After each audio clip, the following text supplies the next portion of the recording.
honourable member for Carleton. Mr. Speaker, the finance minister has a big idea, and it involves your bank account.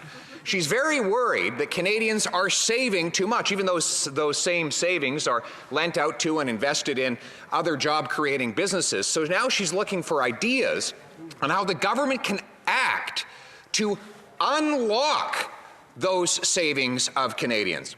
Does the government really believe that holding Canadians upside down by the ankles and shaking their change loose is a stimulus plan? The Honourable Minister of Finance.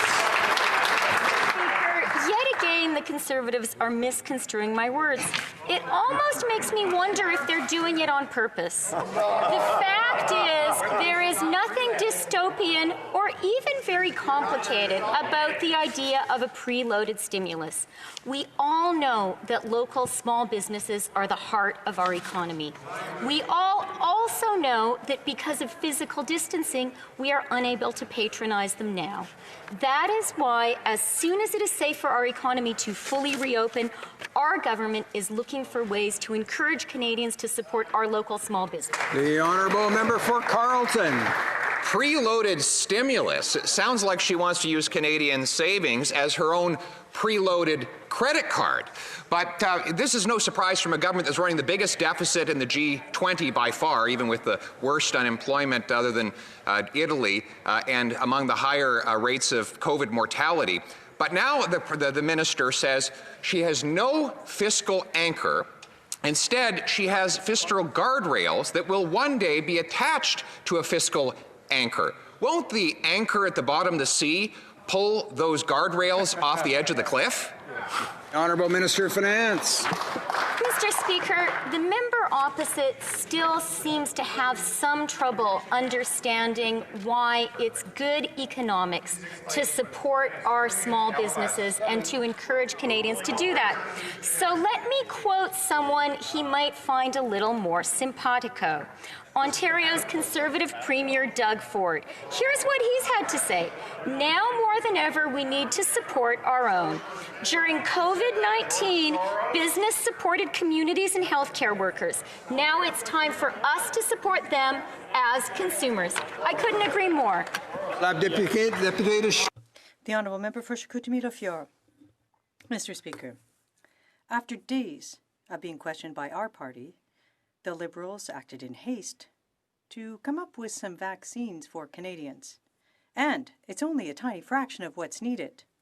Now, we know that the armed forces will be involved in the vaccination effort, including several from CFB Bagotville. How will the government distribute the vaccines to the members of the Canadian Armed Forces who fall under federal jurisdiction? The Honourable Minister. Every step of the way, we've been transparent with Canadians as we secured the most doses per capita, as we had the most diverse portfolio for Canadians, as we planned with provinces and territories to distribute vaccines so they can deliver on their immunization responsibilities. And, Mr. Speaker, we'll work with the federal organizations under our jurisdiction as well to ensure that everyone has access to a vaccine. The Honourable Member. Mr. Speaker, things are going so well in Canada that several provinces are reviewing lockdown procedures. We won't be able to talk about economic recovery until people have immunity. Canadians deserve certainty, clarity, and competency from their government. When will we develop herd immunity, and how long will we continue to be in lockdown? The Honourable Minister. Important that all Canadians look forward to immunization and indeed plan to get immunized when those immunizations are proven to be safe here in Canada. I want to thank the regulators at Health Canada who are working so hard to ensure that no matter what vaccine arrives, that it will not be deployed until it's proven to be safe. And, Mr. Speaker, I think one of the things that will happen is ensuring that we don't share misinformation with Canadians about the risks of vaccination. Honourable Member for Lakeland.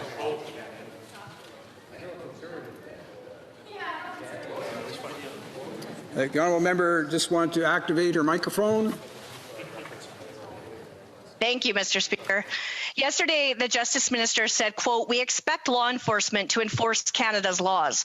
But a Canadian-based website has videos and images of people under 18 and children being exploited, abused, and raped. Videos are re-uploaded and stay on the website for years and years. The minister said the Liberals take gaps in the law seriously. So does the Minister for Public Safety think this is a so-called gap that needs to be fixed right now? The Honourable Minister of Public Safety. Mr. Speaker, let me assure the member opposite that the sexual exploitation of children is among the most heinous of crimes, and we've been working very hard to ensure that we support law enforcement in every way with resources, not just for the RCMP, but for provincial and municipal police services as well, to make sure that they have the resources and the tools and authorities they need to combat this most heinous crime. And I've reached out to the RCMP and asked them to speak to the police of jurisdiction, in this case in Quebec, in the city of Montreal, and in the province of Quebec, to ensure that they have all the help that we can provide. The Honourable Member for Lakeland.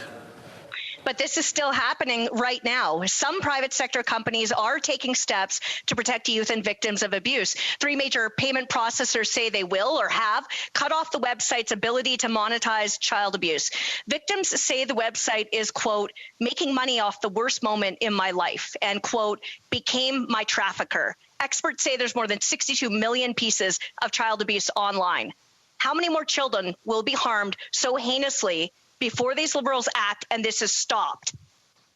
La Ministre du Patrimoine canadien. The Honourable Minister. As a father of 3 girls and a legislator, I find profoundly inhuman the content of these platforms.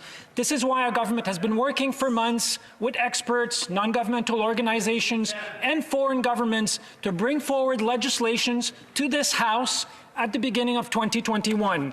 This new regulation will require online platforms, not just websites, to eliminate illegal content, including hate speech, child sexual exploitation, and violent or extremist content. Thank you, Mr. Speaker. Député de Joliette. The Honourable Member for Joliette. Thank you, Mr. Speaker. Well, the premiers will be meeting on Thursday to discuss health transfers. We're seeing the real consequences of federal underfunding in our hospitals. Now, Mr. Speaker, the leader of the official opposition is heckling again. He continues to heckle. Chamber. We'll go back to the. Nous allons. Alors, la traduction, l'interprétation. The interpretation isn't working?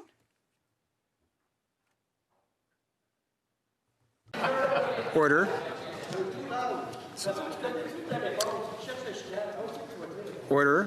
Order. We can't continue on. C'est pas possible pour continuer. We can't continue on until the noise is reduced. The Honourable Member for Joliette. Well, thank you, Mr. Speaker. While all of the premiers are meeting on Thursday to discuss health transfers, we're seeing the real consequences of federal underfunding in our hospitals. Because Ottawa's not doing its share and its part, Quebec is forced to make heartbreaking choices. Doctors are forced to choose who can be treated because there isn't enough staff to treat everyone. And Quebec is forced to cut its operating room capacity to 50%. It could drop to 30% quickly.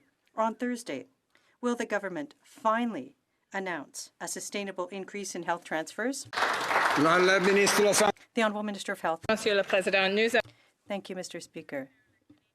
We are supporting Canadians and the provinces. We have announced $19 billion under the Safe Start Recovery Program to help recover from COVID-19.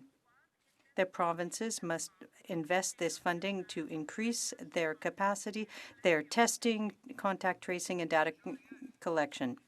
The Honourable Member for Joliette. Mr. Speaker, for every $10, only 15 that the federal government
crisp